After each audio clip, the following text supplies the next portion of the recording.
Kaq është. Kaq. A mendoni që se përmeni zotin Hoti si i pesti më i votuari. Aja kam vlerësu 2021 Abdullah Hoti qytetarët? Zotin Drenori.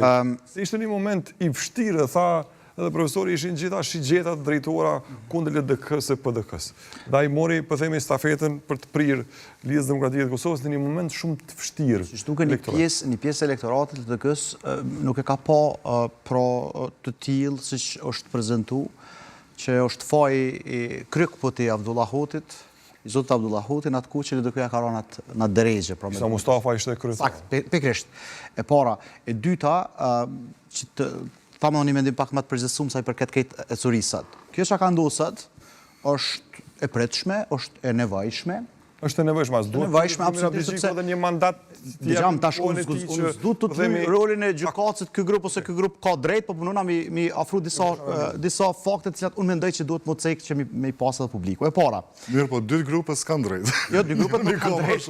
Janë më shumë, janë më pak, po le të vlerësojnë pastaj edhe të tjerë mbi ato që po nxjerrin me publik. LDK-ja ka filluar reformat. Le ta lëm Drenorin, lutem. Po LDK-ja ka filluar reformat dhe ne e dim fare mirë pra që është thirrë në ato që duhen njerëztri, sepse këta të establishmentit kalum fakt e kanë sjell partinë në 12%. Okej, edhe këta që ishin pra u vnun pra pasken, nuk u dukeshin shumë për këto fushatat glamoroze të zotit Abdi Gjiku, dhe hop çka kem një rezultat kur në nxjerr edhe një herë për me pa.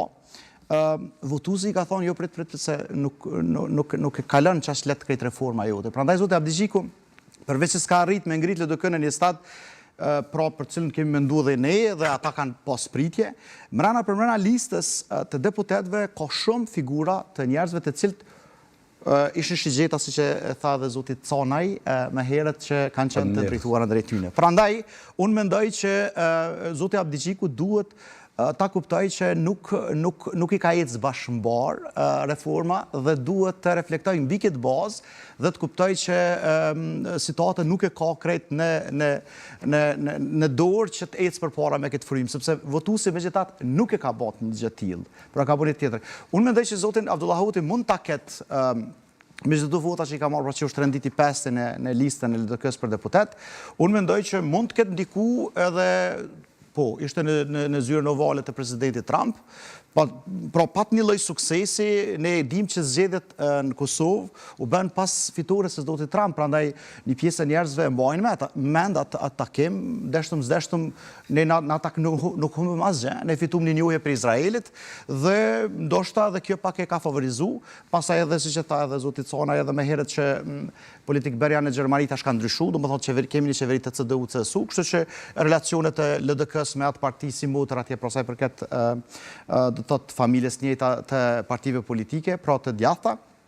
Janë disa elementat të cilat e favorizojnë këtë debat zotin Abdullah Hoti dhe mbi të gjitha ai zotriu ka drejt të ngritë si debat, sepse realisht a është LDK-ja, a mreu LDK-ja ato ku kishte synimet dhe po tham votuesi i ka dhënë fuqi zotit Abdullah Hotit që ta ngrisë këtë çështje. Jo nëse tash veç para mendoni sikur sot debat nuk do të ishte bë ky debat sikur të kishte